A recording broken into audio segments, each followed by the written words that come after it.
వారాంతాలలో వేదాంతాలు. పూర్తి వివరాలకు చదవండి రేపటి సాక్షి దినపత్రిక. దిశ పోలీస్ స్టేషన్లను మహిళా పోలీస్ స్టేషన్లుగా మారుస్తూ జీవో తేవడంపై వైఎస్ఆర్సీపీ మహిళా అధ్యక్షురాలు వరదు కళ్యాణి తీవ్రంగా మండిపడ్డారు. కూటమి ప్రభుత్వానికి పేర్లు మార్చడంపై ఉన్న శ్రద్ధ మహిళలకు రక్షణ కల్పించడంలో లేదన్నారు. పక్క రాష్ట్రంలో మహిళకు అన్యాయం జరిగితే దిశ చట్టాన్ని వైఎస్ జగన్ తీసుకొచ్చారని గుర్తు చేశారు.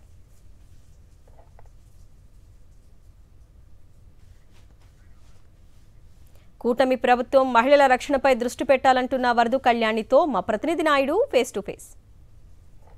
మహిళల భద్రతకు సంబంధించి గత ముఖ్యమంత్రి వైఎస్ జగన్మోహన్ రెడ్డి దిశ పోలీస్ స్టేషన్ తీసుకువచ్చారు. దిశ పోలీస్ స్టేషన్ పేరు మారుస్తూ దాని స్థానంలో మహిళా పోలీస్ స్టేషన్ ఏర్పాటు చేస్తున్నట్లు రాష్ట్ర ప్రభుత్వం జీవో తీసుకొచ్చింది. రాష్ట్ర ప్రభుత్వం తీసుకువచ్చిన జీవోపై మనతో మాట్లాడేందుకు వైఎస్ఆర్సీపీ మహిళా విభాగం అధ్యక్షురాలు వరది కళ్యాణ్ ఉన్నారు. మేడం, రాష్ట్ర ప్రభుత్వ నిర్ణయాన్ని ఏ విధంగా చూస్తారు? ముఖ్యంగా పేరు మార్చడం వల్ల ఏమైనా ప్రయోజనం ఉంటుందని మీరు అనుకుంటున్నారా? ఇలా పేర్లు మార్చడం చాలా దారుణం అండి. ఎందుకంటే గతంలో జగన్మోహన్ రెడ్డి గారు ముఖ్యమంత్రిగా 5 ఏళ్లు పనిచేసినప్పుడు మహిళా భద్రత కోసం పెద్దపీట వేస్తూ దిశ యాప్, దిశ చట్టం, దిశ పోలీస్ స్టేషన్స్ తీసుకొచ్చారు. దిశ చట్టం కేంద్రంలో పెండింగ్లో ఉన్నా కూడా అందులో ఉన్న అంశాలన్నీ కూడా మన ఆంధ్రప్రదేశ్ రాష్ట్రంలో అమలయ్యేట్టుగా చేశారు. మహిళల మీద ఏమైనా ఒక దాడి కానీ అత్యాచారం కానీ చేయాలంటే భయపడేట్టుగా అలాంటి చట్టం, కఠినమైన చట్టంని అమలు చేయడం నిజంగా ఆ రోజుల్లో గత 5 ఏళ్ళు కూడా మహిళలు చాలా భద్రత, చాలా భరోసా ఫీల్ అయ్యేవారు.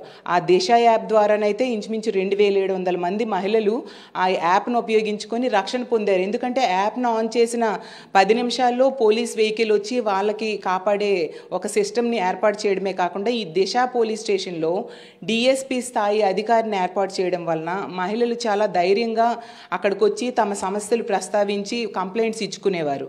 మరి గతంలో చంద్రబాబు నాయుడు గారు ముఖ్యమంత్రిగా అన్నేళ్ళు పనిచేశారు కదా, కనీసం మహిళల కోసం ఒక్క పోలీస్ స్టేషన్ అయినా ఏర్పాటు చేశారా? దీనికంటే మెరుగ్గా ఏం చేయాలి అనేది కూటమి ప్రభుత్వం ఆలోచించాలి.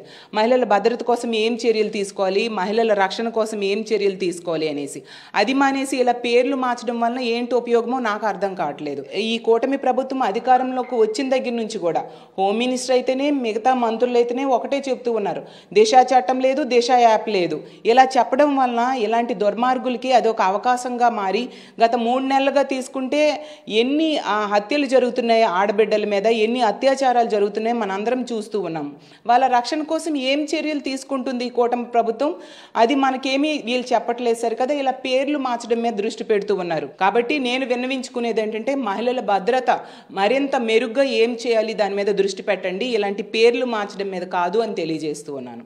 కూటమి ప్రభుత్వం అధికారంలోకి వచ్చిన తర్వాత మహిళల మీద దాడులు, హత్యలు, అత్యాచారాలు పెరుగుతున్నాయని వైఎస్ఆర్సీపీ మహిళా విభాగం అధ్యక్షురాలు వరద కళ్యాణి చెప్తున్నారు. కెమెరా అప్పలరాజుతో నాయుడు, విశాఖపట్నం నుంచి.